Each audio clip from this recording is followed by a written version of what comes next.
In this module, you will learn to compare dispersions among series.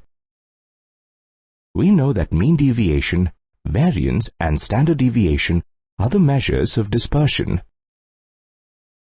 Let us consider the data given here. The table shows the heights and weights of 5 students of a class. Here we notice that the data are in 2 different units. Hence, the measures of dispersions will also have different units. On calculation, we have the means and the variances of the series as shown. How can you say which series is more dispersed? We cannot say which series is more dispersed on the basis of the variance. In such cases, we use another measure that is independent of the units. The measure of dispersion independent of the units is called the coefficient of variation, or CV. It is defined as the standard deviation divided by the mean, and is expressed as a percentage. Here, sigma is the standard deviation, and x bar is the mean. The data in a series with greater CV is said to be more variable, while the data in a series with less CV is said to be more consistent.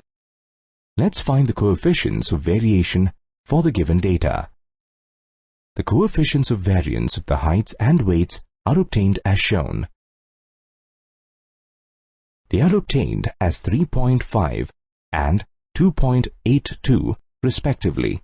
The CV of the heights is more than the CV of the weights. This implies that the dispersion is more in case of the heights.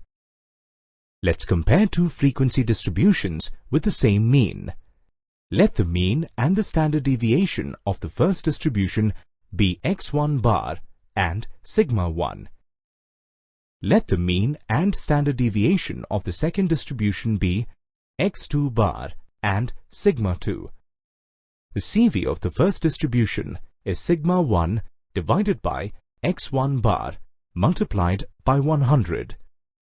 The CV of the second distribution is sigma 2 divided by x2 bar multiplied by 100. Now, let's take the ratio of the coefficients of variation. We know that the means of the distributions are equal. We get the ratio as sigma 1 divided by sigma 2. This implies that the variability of the distributions with the same mean depends on the standard deviation or the variance of the distribution. That is, the series with the greater standard deviation or variance is more variable. In other words, the data is spread more. Also, the series with the less standard deviation is more consistent.